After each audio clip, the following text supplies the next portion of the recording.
Well, hello, Dan. Welcome to the show. Thanks for having me. I'm looking forward to it. This has been a long time coming. I followed you a lot on LinkedIn and been following your excellent storytelling work. And man, I thought, why haven't I reached out to this guy? So I appreciate you coming along and telling us about your journey in Thank- storytelling. Thanks so much. Thanks for inviting me. I've been listening to the podcast for a while myself, so I'm glad we're finally able to put it together. So the first question I've got for you is, we all as storytelling consultants have kind of our niche in the world. Mine, of course, is in the brand storytelling side of life, and that plays over into sales and marketing and other things. But how would you describe your niche in the storytelling world? So it's really evolving lately as I explore like new ideas and look at different different avenues. But what I say is that I help most people when they talk about storytelling, they talk about how to say things better, but I help people to be heard. And those people are often founders of startups who need to get people to listen to them so that they can get investment or so that they can sell their product. Sometimes it's executives who need to be heard at work. Sometimes it's people speaking on stage who need to be heard by an audience, but it's really about moving ideas and being heard while you do it. And how is being heard different than learning how to be a good storyteller? Are they, go hand in glove? So I think there are many competencies that directly overlap. Being able to sort of follow the logic of a story, right? Stories are cause and effect relationships. Being clear about the things that you are talking about. But for most of the work that I'm doing, I'm trying to move a person to take some action. And I say that when we're telling stories, we're not speaking into empty vessels. It's not as if we're the only story that's going into the mind of the audience that we're working with. So I need to be aware of what those other stories are that are inside their mind and inside their experience, and make sure that my story is avoiding those that are going to be distracting or cause them to misinterpret what I'm saying, and ride on the rails of the ones that are aligned with the story that I'm telling. I say that the storyteller only does about half of the work. The rest of the work is done by the audience. So I focus a lot on what the audience is thinking. So you really have to do a deep dive into your audience and understand who they are, what they want relative to your story, and then in telling that story, invite them into it so that they can feel a part of it. So I actually take a slightly different approach, because when I first started out, it would become easy to look at deeply into the demographics of the people that I'm speaking to, but often those demographics didn't really give me what I needed to actually connect with them. What I found is that I can do about 80% of the work of capturing the attention of my audience by focusing on the pains that they have. So I say that every business is a business because one person pays another person to relieve their pain. And when I can have this deep understanding of what the pains are that my audience experiences and how I can help to relieve those pains, now I'm sharing something with them that they're already interested in. I don't have to make them interested in my thing because I'm connecting to what they're interested in, which is usually themselves. And I can get 80% of the work done just by really understanding their pain and being able to communicate back to them in a way where they say, you know what, like this person gets it. And if they get my pain so well, maybe they also understand the solution to it. And I've always thought of story as being a survival tool because it's how we make meaning out of the madness of being human beings. And when we are in pain, physical pain, existential pain, emotional pain, it plays to our survival centers of like, get me out of this, get me to my happy place. And stories are what transport it. And to your point, I think you're dead on, is if you are selling anything out there, you have to sell to demonstrate how you are going to relieve their pain. I directly say that humanity survives or survived this far because of stories. If you think about deep human history, humans have been telling stories as long as there have been humans around. We didn't even start writing them down until about 5,000 years ago. So prior to that, like all human knowledge was passed from person to person, and usually through some type of story.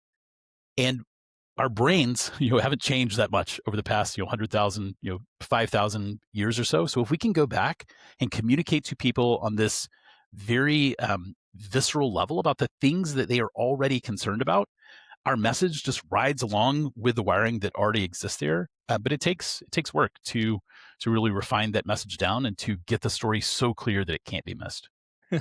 You'll appreciate this being a military guy. We're going to get into that a little bit because I want to understand and let our listeners understand your Air Force background. But I had a client, Trevor Hill, and he came out of the Canadian Naval, force. He was a I don't know, leader on an aircraft carrier, and he handled water. Water cleaning, contamination, everything water wise. When he retired, he came down to Phoenix, started a company called Global Water that was treating water and delivering it back to communities. And I was sitting down across from him one day in his office, and he looked at me and he said, "Park, sales is nothing but three things: find the hurt, amplify the pain, heal the wound." And I thought, man, that is so good. It even kind of follows the 3-act structure of story, but I thought he was dead on. So how did you get in the storytelling world? So probably the first professional storytelling that I did was as a fighter pilot. I would say I was a pilot training instructor for a while as well, teaching brand new pilots how to fly. And what we would say there is that you will not survive long enough to make all the mistakes yourself. You have to learn from the mistakes of others. And the way that you learn from the mistakes of others is through story. So if you go to any fighter squadron in the probably in the world by now, on a Friday night, there's going to be people who are in every different corner of whatever place that they're in, and they're sharing stories. And those stories aren't just stories that are, bragging or fun. Like, those are stories that are conveying lessons. I say that story allows me to learn from someone else's experience without having to suffer their pain. So when we would share these stories together, not only does it become something that the person that I'm speaking to who is in pilot training or in the same type of airplane or might in the future be in a similar type of situation, it's not only something that they can visualize, but it's something that they will remember at the time that they need it. So I told thousands and thousands of stories as a fighter pilot, but then in my Air Force career, I was eventually a speechwriter, so I was writing stories and speeches professionally. And then, after I retired, I began focusing very specifically on story, but using it to really move ideas. I don't write fiction. I don't have a screenplay in a drawer somewhere that's waiting to come out. I'm helping people to tell these short stories that move ideas so people will take action. Can you say something to us in Russian? Я еще говорю на русском, но здесь это очень трудно, потому что я живу в Алабаме. And what was that? So I said, sure, I can still speak Russian, but it's really hard because I live now in Alabama and there aren't too many people to practice Russian with. And how did you learn Russian? Where did you learn it? Oh, yeah. So for a year, my Air Force job was to learn Russian. So what? In 1 year, you learned Russian that well? So the story that I tell is, there wasn't like one day when you go from not speaking Russian to speaking Russian. I was selected to be the defense attaché in Kyrgyzstan. So it's in Central Asia, and the language, especially in the capital, is Russian. And if I want to communicate with people and get to know them and have relationships, I need to speak the language. So for a year, my job was every day to go to this one-on-one instruction, just me and my teacher in a very small room. Every question that he asked, he was asking me. There was no place to hide. So we learned Russian over that time. On the first day, we literally started on the alphabet. And then by the end, I was able to have shorter conversations. I spent a month in Ukraine living with a Russian-speaking family to learn that. And then on the night that we're finally going into Kyrgyzstan, we're on a military transport. It's myself, my wife, and our 3-year-old son. The customs officer comes onto the airplane and in Russian, asks me to come off.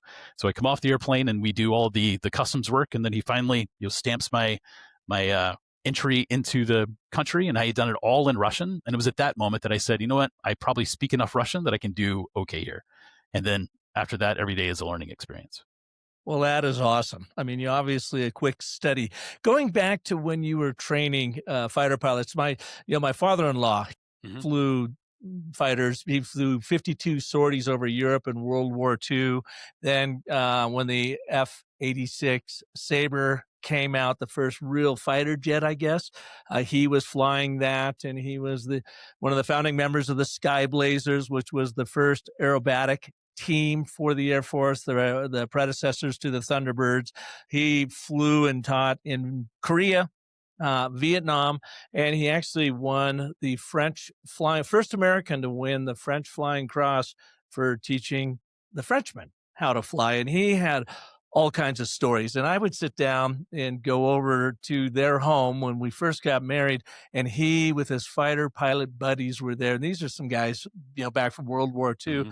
And I sat amazed, Dan, as they were drinking their cocktails and telling one story after another from Vietnam to Korea to World War II.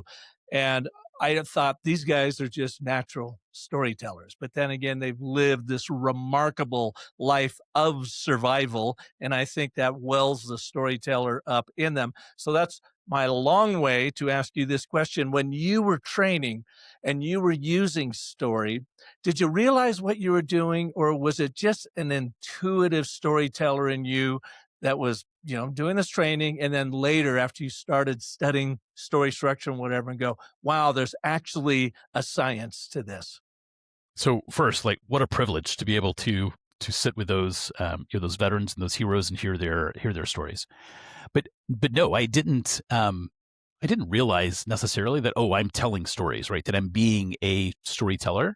It was the way that I was taught, in pilot training as I went through, and it was just something that everyone did and that we enjoyed. And I know that if I were to go back, I would be a much better storyteller, now than I was then. But it's really comes down to teaching. When I'm teaching somebody to fly or to build their business or to do any of the things that I teach now, I have some idea in my mind, but I need to get that idea that's in my mind into their mind. And story is just the vehicle that works best for humans to move ideas. If we can build it into a story that's effective, something that's easy for our audience to receive, and then it plants itself in their experience, almost as if they had experienced it themselves in their own life. Yeah. So over your shoulder, I'm seeing your triangle for your company, Build a Story. Can you walk us through your framework? Because I think you've got one that is your absolute go-to foundational framework you teach everyone. Can you teach Absolutely. us it? Yeah, absolutely. So over the past 3 years or so, I've done about 900 stories, and every one of those stories follows the very same framework. But what you see in the triangle, it's a triangle that's split into 3 pieces, is this idea that every story goes back to this idea that the basic story structure is things used to be like this until something changed, and then they became like that. So when I'm working with people, especially apprentices in my community, to help them to learn storytelling, this is the place where we start. We start on what is the transformation that you want to communicate in this story, right? Every story is a story of transformation. What is the transformation we want to communicate? You've got to be very precise on what that is. Otherwise, you risk kind of wandering around and not telling a coherent story. And then the second step is what I call the micro story, which is purely the before, the change, and the after. What were things like before? What was the specific change that now took us into the after? And once we get clear on that, that alone is a very powerful story to tell. Sometimes when I'm teaching about storytelling, to have a session on storytelling for startups, and I will start out by telling just 4 of these micro stories, just the before, the change, and the after of clients that I've helped, so that the audience there sees, oh, this is the type of work that he does. This is how he helps people like me. They're not long stories. They're very, very short, probably 30 seconds or less for each one, but it really makes an impact. So if you do nothing except focus on what the change is, you do the before, the change, and the after, you've got a decent story. But then to really amp it up, what we add in between the before and the change are the challenges. And these are the challenges that holds the main character back from achieving whatever their goal is. So I want to match the challenges that I highlight for the character with the challenges that my audience is currently experiencing. So if I'm working with a group of people who are struggling to communicate, right, I would say, I worked with a startup founder who had a great idea, but every time that he went to go pitch, all he had looking back at him were blank faces. And no matter how he tried to change around his pitch or say things differently, nobody got it. And because they couldn't get it, they couldn't invest, and his business was stalled. If I'm talking to someone else who is feeling that same thing themselves, where they look after their pitch and every person staring back at them just has a blank face, I have their attention because the story stops being about the person that I'm talking about. And now it becomes about them. And I don't have to fight for their attention anymore because they have their interest. And they want to know, well, what changed? Like, how did you help them? So now I deliver the change that we've already written, we've already talked about. And then now on the other side of the triangle, it's just the resolution. Those things that were challenges on the left side, now they're resolved because of that change. So I need to sort of unwind the story on that part. I'll go back to the after. And then the last piece is really the meaning. And I will deliver a very short statement of what I mean inside this story, just because I don't want my audience to miss it. I'm not telling stories for entertainment, although they can be entertaining. I'm telling stories for an effect, and I'm going to hammer that point home. And it doesn't seem like it's overdone. It all goes together. And now I've got a complete story that I can tell that's going to move an idea, that's going to speak to this audience and convey the idea that I'm trying to get in their brain. All right. We've got the symmetry of it. It's, and I'm going to boil it down just very basic if I got this right. Before, change, after, meaning. What does it mean? Is that more or less, I mean, the simplest way to think of it? So I would add in the challenges, right? The challenges, so it's before challenges, change, resolution, meaning. Yeah. Thank you. Okay. That's what I was looking for. I thought I was missing something. Can you now share a story? Maybe it's with one of your customers or yourself or whatever that illustrates this framework in action. Sure. Yeah. So one of the stories I tell is about my very first customer who hired me to professionally write a story for him. And I've already told you a little bit of it here. But what he was able to do is 200x his story investment in 1 week.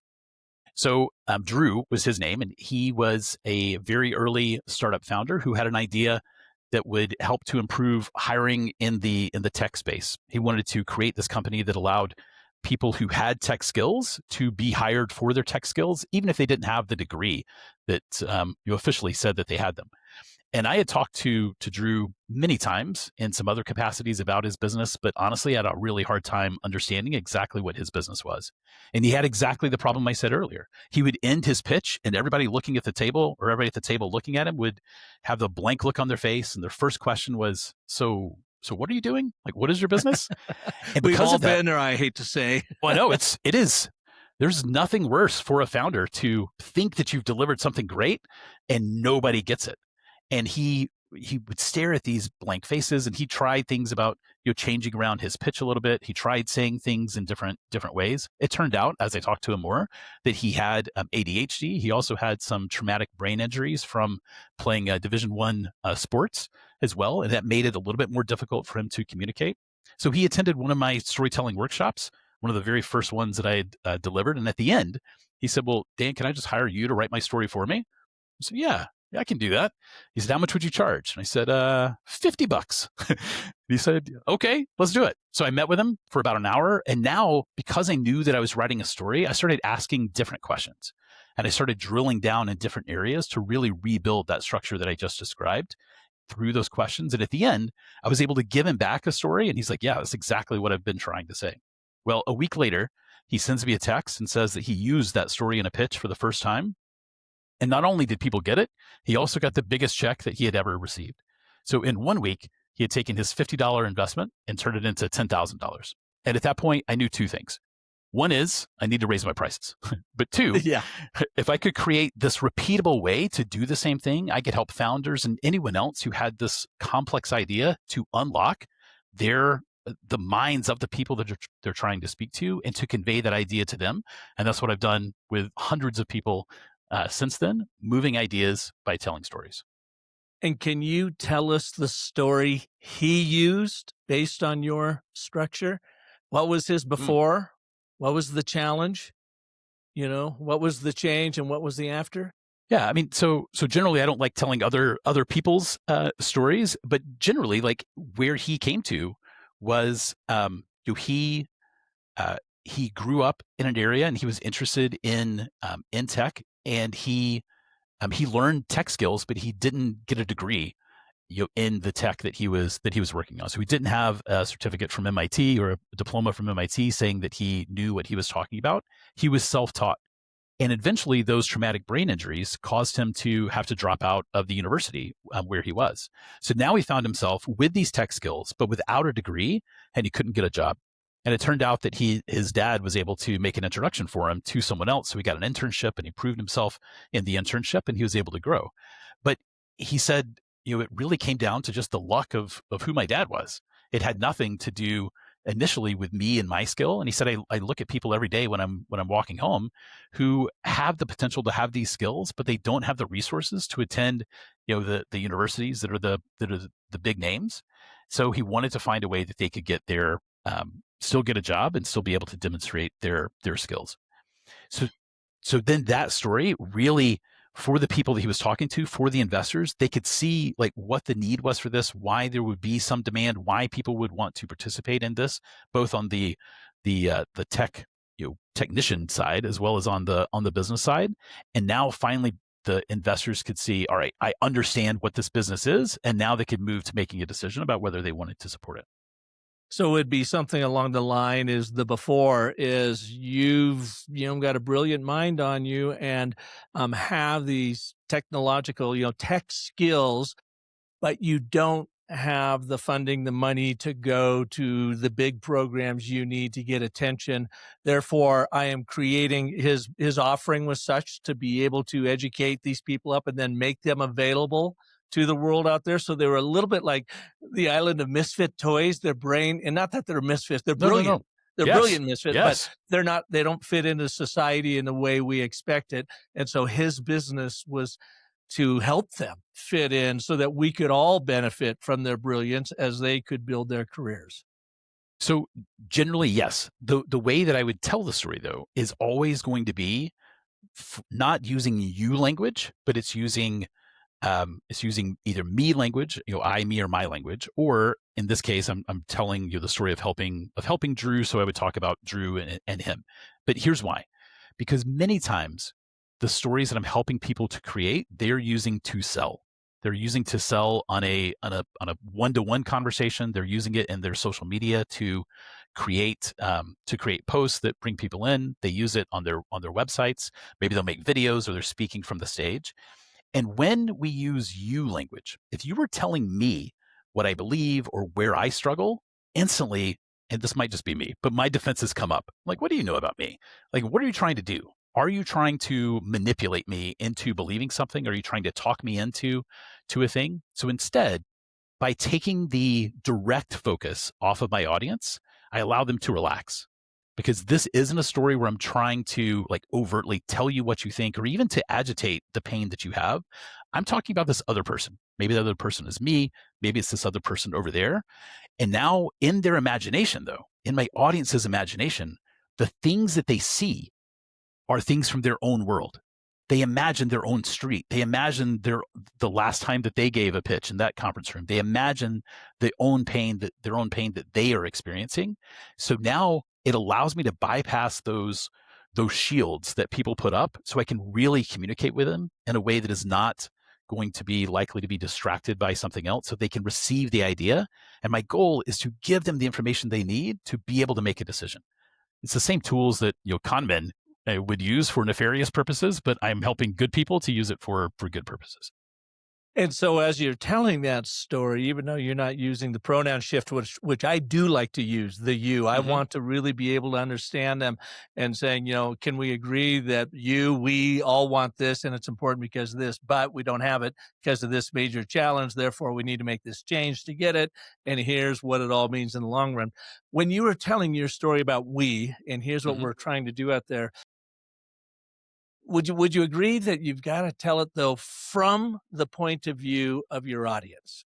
So, and a lot of people will say, well, Park, if I'm just telling a story about me, isn't it all about me? And I'm like, no, you have to make that shift that you are the protagonist in this story, but you are using it as a learning, teaching tool.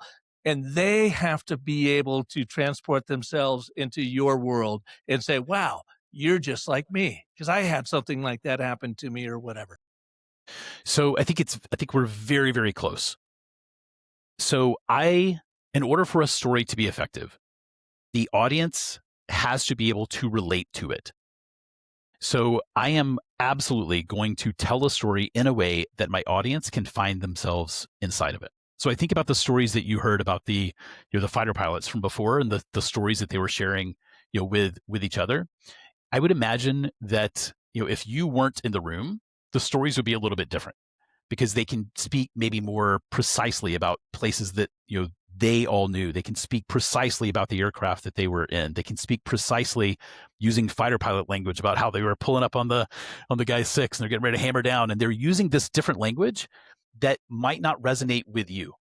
But if they wanted to include you in the story, they're going to universalize their language a little bit more. So they're going to spread it out just a little bit so that you can be included in it and you can see yourself inside that story.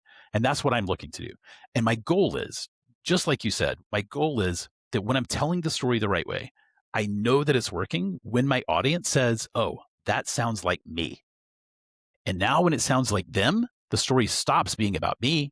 It's all about them and their experience. And I am sort of merging the lesson that I want to teach into their world. I'm doing the work to move to them rather than hoping that they will do the work to move to me. Yeah, without a doubt. I used to, pre-COVID, I spent 4 years traveling out to Andrews Air Force Base twice a year, and I would work with brigadier generals to four-star generals and their staff, half-day story training program and showing, then, but therefore the 5 primal elements of story and whatever. And I would use a connection story in that because I never served. And I would get on stage and here I am in front of all this brass and say, I never served, but I did marry into an Air Force family. And then I would go on to tell the story about when 9/11 happened and Michelle was praying to her long deceased father, I wish you were here. Could you help me understand what's going on? Why are they blowing us up? Why are we blowing them up? And then a week later, you know, following Tuesday morning, she was in a Tuesday morning store looking for Legos for our little boys at the time. And she looks over and here's a model airplane of an F-86 with the Sky Blazer paint job on it that he had designed as commander of the Sky Blazers. And she's like, whoa, and walks up, hands it to the young lady at, the cashier at the front and says, what does it say right on the, what do you call that, right below the cockpit? It's not the cowling, but, they've got the name on it. Yeah. Yeah, and it was Captain Jim Reynolds. It was her father's airplane made into a model airplane. And to me, that was like, the universe, her father saying, here, I still am with you. And I would share that at every one of these trainings in front of, hundreds of these generals. And it was my way to say, look I'm going to probably make some mistakes in some of the things I talk about when it comes down to Air Force, but I have great admiration for what you've done. And here's an experience I've had. And I'd show then a picture of that airplane. But it was a way for me to use that 9/11 story and then at the very end of it, Dan, I'd say, and so today I just respectfully ask, can I be your storytelling wingman?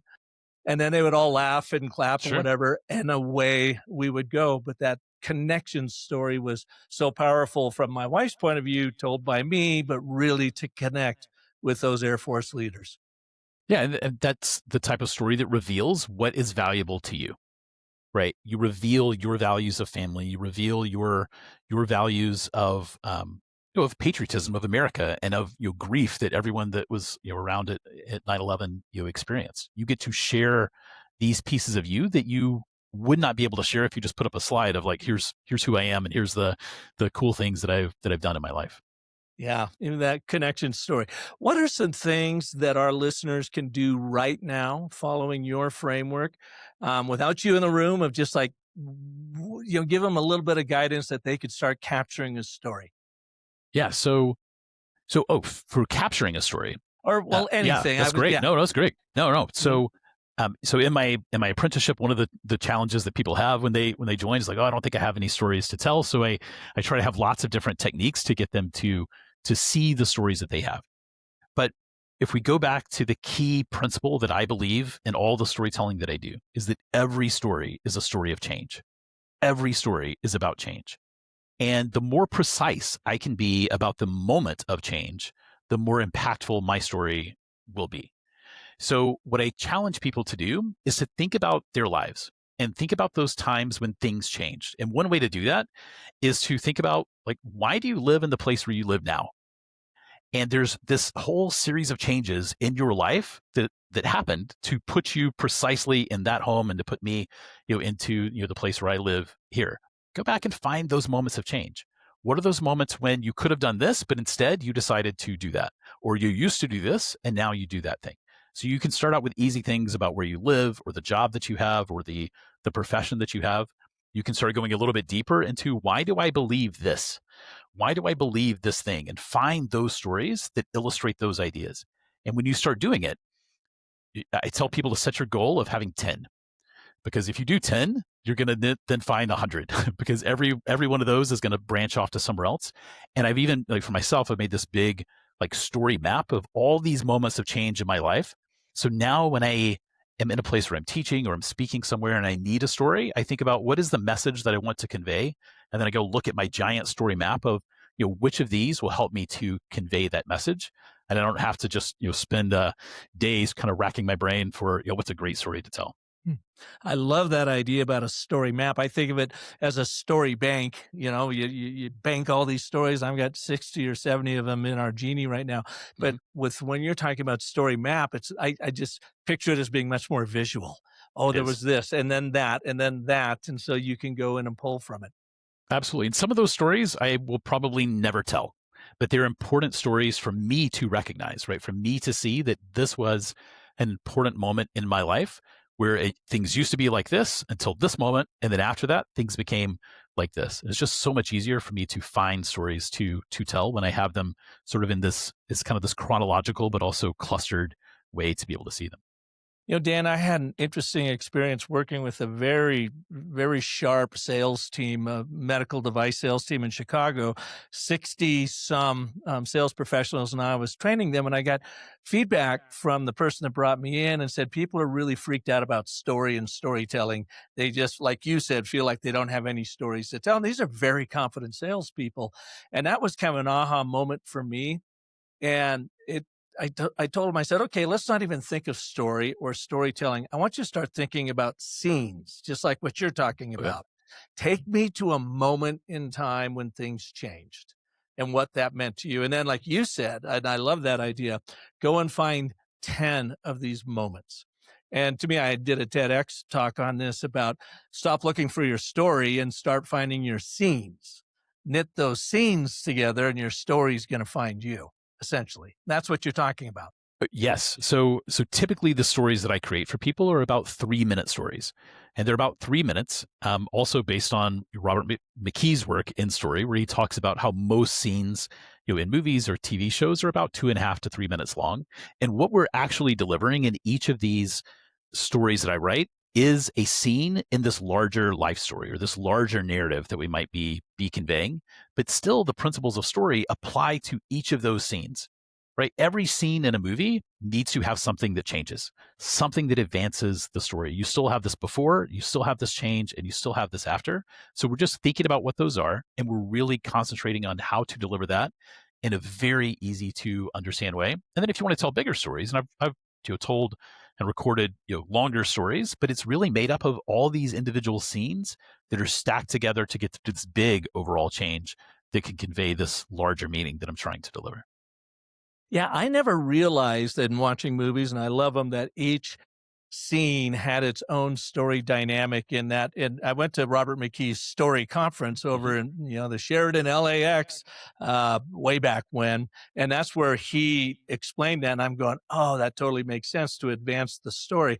And I thought it was really interesting, Dan, where he talks about either it's got to, if the scene starts in a negative way, it needs to end in a positive way, or vice versa. If it starts at a very positive, then it's got to, and you got this polarity of energy in each scene. And I started really paying attention to that. And it was fascinating. Like the protagonist would show up and they were putting their foot down on something, with someone else. And all of a sudden that other person in there takes control of the conversation, says, actually, you're wrong about that, Park. What we really need to do is this. And you're the one that's way off base. And you're like, whoa, the dynamic of that completely changed. But there's that word, Exactly. change. Yes.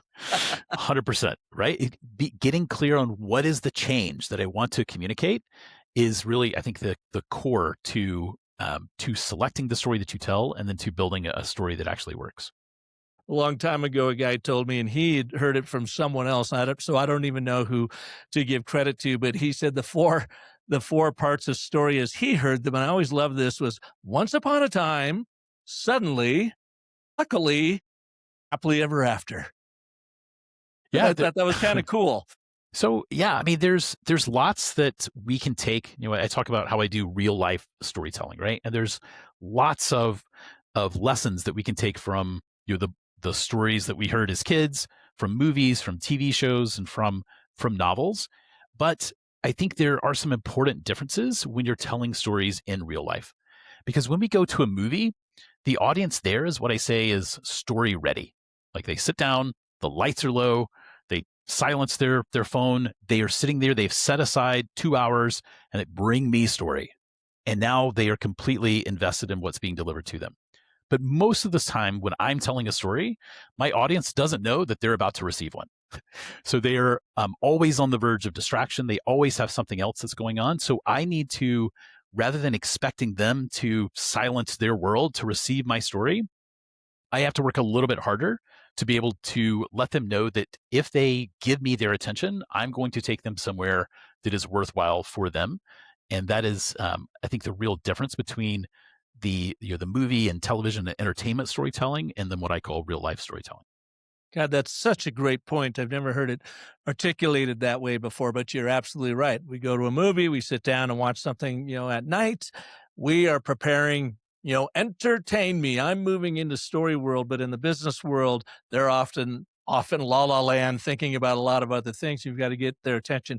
Do you have a hook or something you do or coach about at the beginning of a story to really hook that audience in? Absolutely. So I don't call it a hook myself. I call it a fuse, just because I don't like the image of a hook, right? Because a hook seems like I'm trying to trick someone into giving me their attention, right? I think about a fish. I try to trick it into biting something that's on the end of a hook, where it thinks it's getting dinner, and then suddenly it's pulled from the place where it wanted to be to a place it can't breathe. That's not how I want to treat my audience. Instead, I think of it more like a fuse, because our audience's attention burns like a match. It is hot, but it burns fast. And then I have content, or I have a message that I believe is powerful. It's kind of the fireworks in this metaphor. And the thing that connects their match to this power that I have is this fuse. And it's this some little phrase that is going to tease a change and is going to promise a lesson. Essentially, I'm demonstrating to them kind of like where we are going. If you think about the story I told earlier about Drew, I said that Drew was able to 200x his storytelling investment in 1 week. So if I'm talking to people who are interested in giant returns, who are interested in storytelling, interested in business storytelling, and I've told you what the end of the story is. We're going to get to this place where I'm telling you a story about 200xing your investment for the right audience. And I'm going to choose the fuse that I use for my audience. But when I do it right, they are gladly giving me their attention. And it's not their attention necessarily that I want to fight for after that. It's their interest. And nothing is more interesting to us than ourselves, and particularly the pain that we feel. So if I can connect, not to agitate their pain, but to connect with their pain right from the very beginning, I signal to them, one, you are going to hear a story. It's not going to be a lecture. It's not going to be a sales pitch. And two, it's about something you're already interested in. And now they're in, and I can bring them to the next sentence, take them all the way through and be able to deliver my message. I really love that. From the hook to the fuse, because you're right. Their attention does burn very quickly. And then you want to deliver the explosive nature of story to be able to get their attention and move them somewhere else. Maybe not blow them up to somewhere else. But No. I It's love the fireworks. metaphor. It's fireworks, not a bomb. Yeah. Well, like I do with all of our guests, I ran your brand through our Story Cycle Genie, sent you over the brand assessment, and even then the brand narrative strategy based off of that assessment. And again, because I'm not you and don't know your brand intimately, I didn't touch anything on either the assessment or the narrative strategy. That would be something you would do internally. What was your take on what you saw? No, I thought it was really really insightful, because we didn't have like a long conversation, before about what I'm trying to do or who I'm reaching out to. What it's a great assessment of was what I have already put out. Like, what are you receiving about the brand that I am broadcasting, and what do you interpret from that? So, of course, I read every word of it because it's about me, and it's something that I'm interested in because it's about me. So I thought it was really insightful in how we could pull out those details and bring out those insights with whatever information you were able to put in there that didn't come directly from me. Really nice. Yeah, what I did is just typed in your brand name and then just gave it your website. Hmm. And I didn't do anything more, excuse me, because I didn't know anymore, and nor did I have a marketing plan or any of your marketing materials. So the genie does go in, and in like 2 minutes, came up with the assessment. And I read through it, I glanced through it, and I thought, this feels accurate. I don't know Dan's business, but it's not hallucinating. This is good. So then just run the rest of it. When you saw that overarching brand narrative, and it's of course based on our story cycle system, were there things in that narrative strategy that stood out to you? So, I mean, what did stand out was like the connection to the customers, right? That it's not something that is that I'm doing just for myself, but it is how I am connecting to the people that I serve.